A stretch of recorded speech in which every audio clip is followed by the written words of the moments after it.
Hello space fans and welcome to another Kosmos video. I hope you're safe and sound during these troubling times. Let's get right into today's stories about our endeavors into space. Well, the new Mars rover called Perseverance is getting ready for its launch to the Red Planet on the 20th of July. The current operational rover Curiosity is still going strong and has taken some images of our home planet and Venus during some stargazing activities.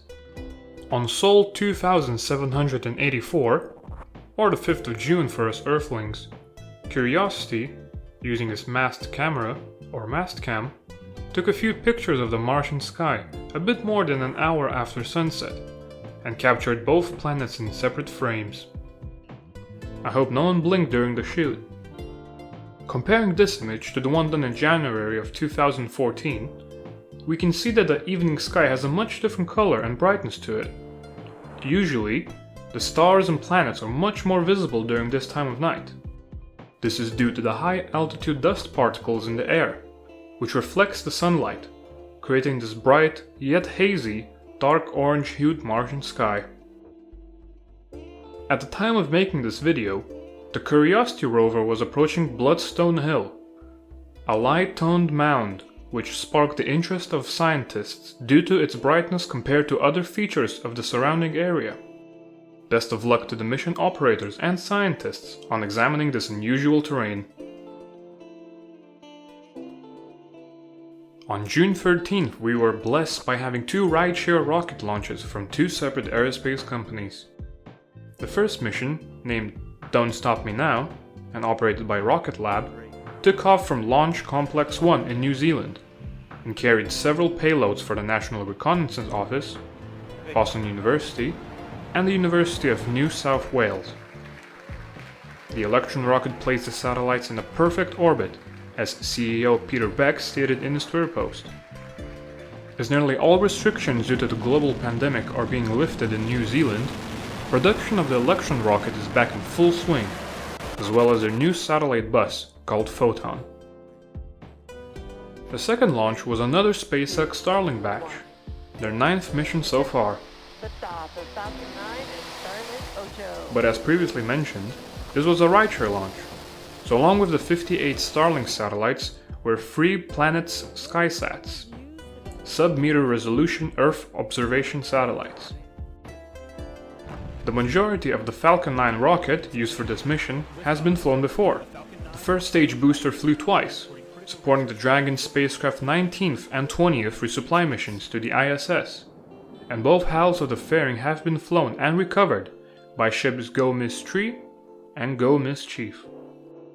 While the second stage carried the payload to orbit, the booster stage successfully landed on the autonomous drone ship Of Course I Still Love You, stationed in the Atlantic Ocean. This is the 54th landing and the 37th reused first stage, further proving SpaceX is the leader in launch vehicle reusability. After the first crewed launch from American soil back in May, SpaceX's new rocket production, called Starship, became top priority. Several Starships are being either constructed or tested simultaneously, with the latest tank test being conducted on serial number 7, or SN7, in order to test the manufacturing processes and effectiveness of the newly chosen 304L stainless steel.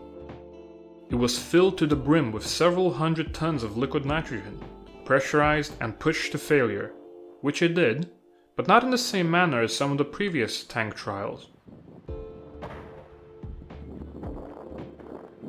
As Elon Musk confirmed in his Twitter, the tank did not burst, but rather leaked at 7.6 bar.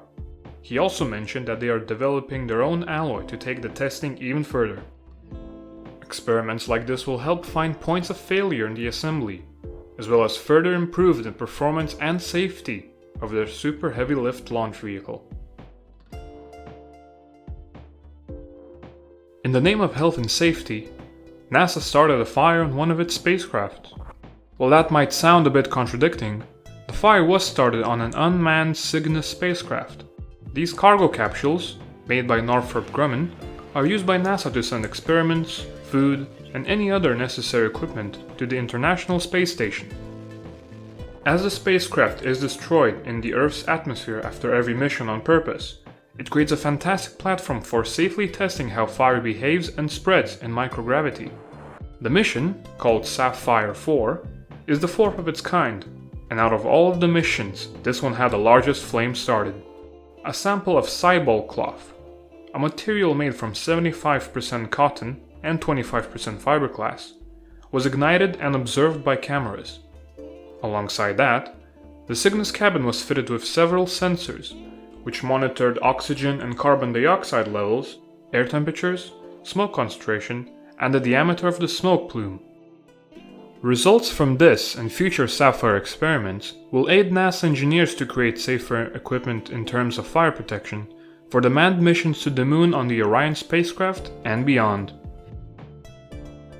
And for our last story today, the International Space Station is going to receive a very important piece of equipment, an improved toilet. Sometime later this year, this new lavatory, called the Universal Waste Management System, will not only replace the older, clunkier system currently installed, we have gloves just because sometimes it does get messy, but will also allow engineers to anticipate for future long-term missions.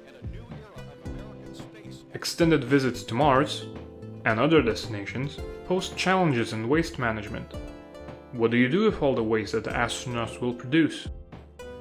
Planetary protection, or the practice of protecting both Earth and the rest of the solar system from cross-contamination by living organisms, would be one of the biggest worries regarding this topic.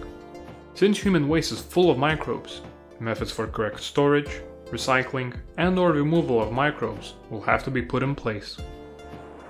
The Universal Waste Management System will remain on the ISS for the rest of the laboratory's lifetime, and another toilet system of the same model will fly on the first crewed Artemis mission around the Moon, fitted into the Orion capsule. And that is all for this week's video.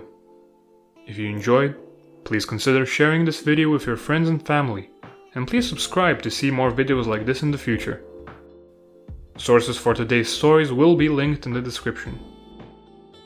Stay safe and take care.